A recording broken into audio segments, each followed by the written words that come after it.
Hey everyone, welcome back. Hope you're having a fantastic day so far. So the next Social Security increase, the upcoming Social Security increase has just been revised once again. With that said, could the recent tariffs impact the increase in benefits?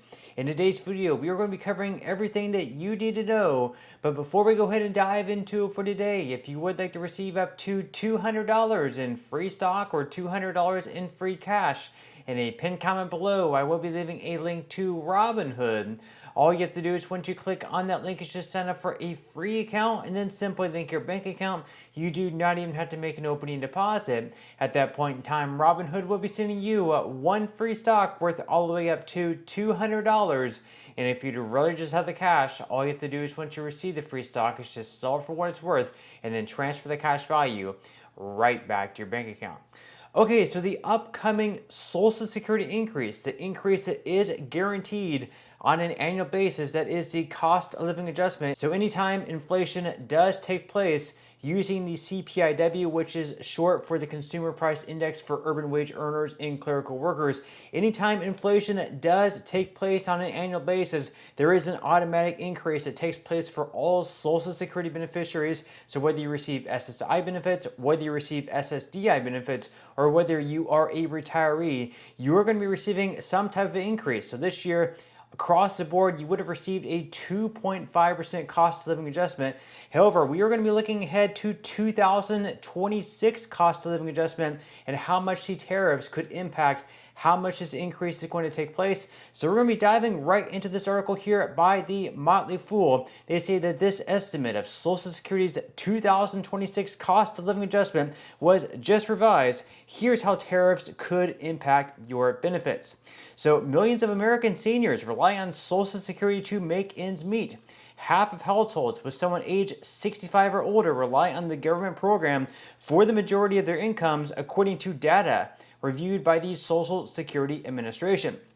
That makes the annual cost of living adjustment, or COLA, an extremely important number for households trying to keep up with the rising cost of goods and services.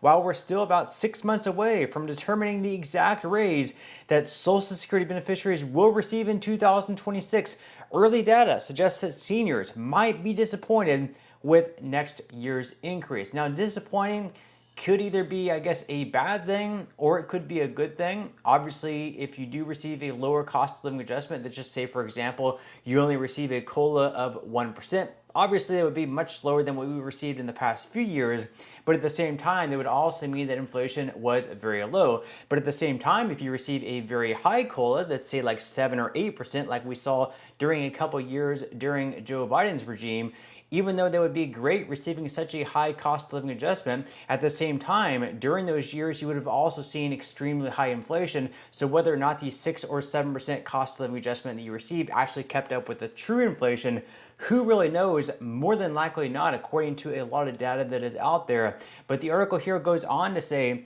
that the cost of living adjustment, as the name implies, is designed to help keep Social Security in line with the cost of living. While Social Security began sending out monthly checks in 1940, Congress didn't automate the system for calculating the COLA until 1975. So the COLA is now based on a measure of inflation called the Consumer Price Index for urban wage earners and clerical workers, or CPIW for short.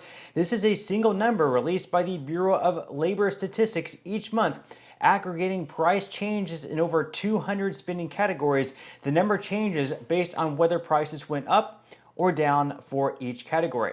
Now, in order to calculate the COLA in time for January benefit checks, the Social Security Administration uses the average year-over-year increase in the CPIW during the third quarter. That number becomes the following year's COLA.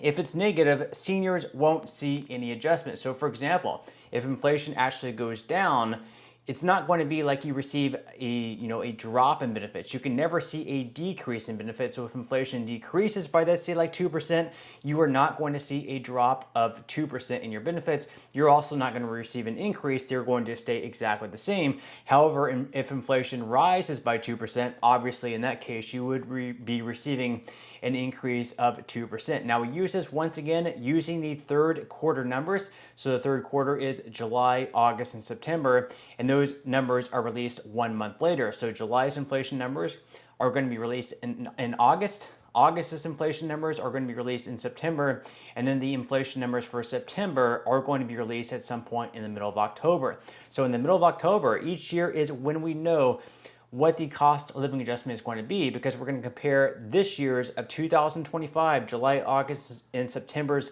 inflation numbers to July, August, and September of last year, and whatever those numbers have risen by is what the cost of living adjustment is going to be. Now, they go on here to say that many argue the CPIW doesn't reflect the true costs that seniors face today. The Bureau of Labor Statistics developed a new CPI reading in 1987, which weighs the various spending categories to align with the expenses of Americans aged 62 and older.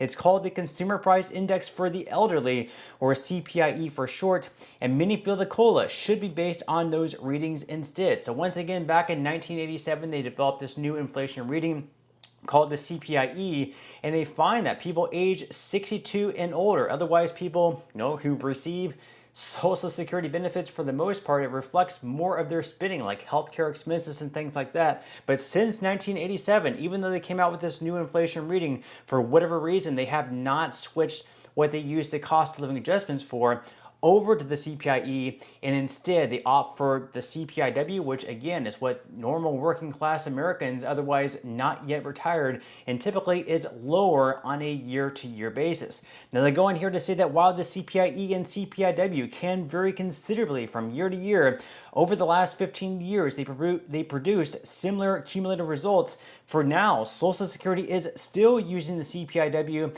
and one forecast suggests it could result in a disappointing COLA for 2026. So they mentioned usually it's about the same, but if we look at statistics on a year-to-year basis over the past 20 to 25 years, the CPIE typically on an annual basis is a little bit higher. It averages out to right around 0.2 percentage points higher than the CPIW on an annual basis. So even though, on just a 1 year basis, 0.2 percent points isn't exactly that much, if we add up, 10, 20 years, it certainly adds up and would result in much higher benefits. Now, here's the latest update to the COLA forecast. So they say that Senior Advocacy Group, the Senior Citizens League, publishes updates to its forecast for the COLA after every monthly CPIE release from the Bureau of Labor Statistics.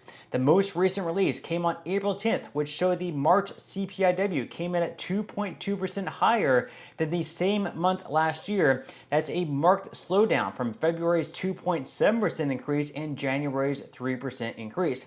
Despite the slowdown, the Senior Citizens League increased its estimate for the 2026 COLA to 2.3%. That's still less than the 2025 COLA of 2.5%, and a significant slowdown from 2021 through 2024. Many seniors may find it's not enough for their budgets. March showed very little impact from President Trump's tariff policies. As a result, the Senior Citizens League estimates doesn't include the potential change to the COLA that could stem from higher prices on imported goods.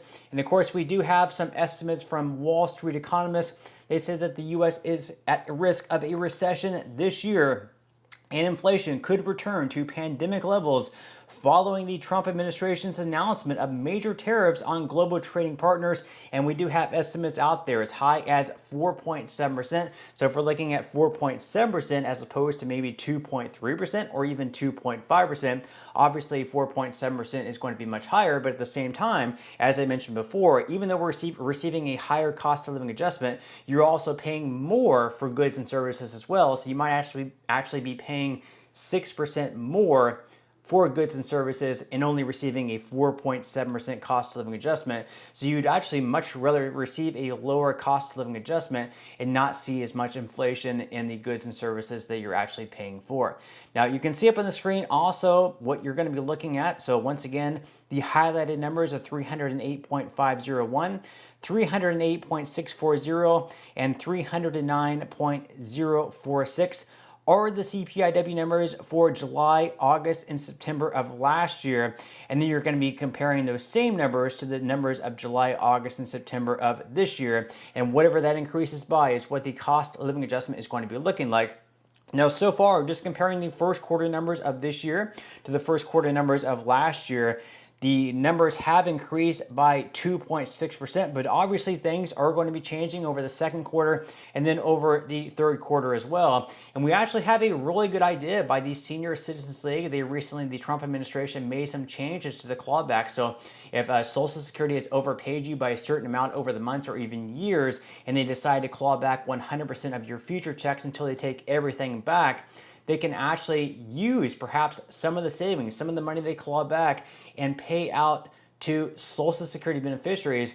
And this would actually kind of supplement the cost of living adjustments. So according to the Senior Citizens League in this idea here, the government could send seniors a check worth an expected $495 at least just for this year if it recovered its entire overpaid benefits balance in a typical year. Once again, this is according to a TSCL analysis.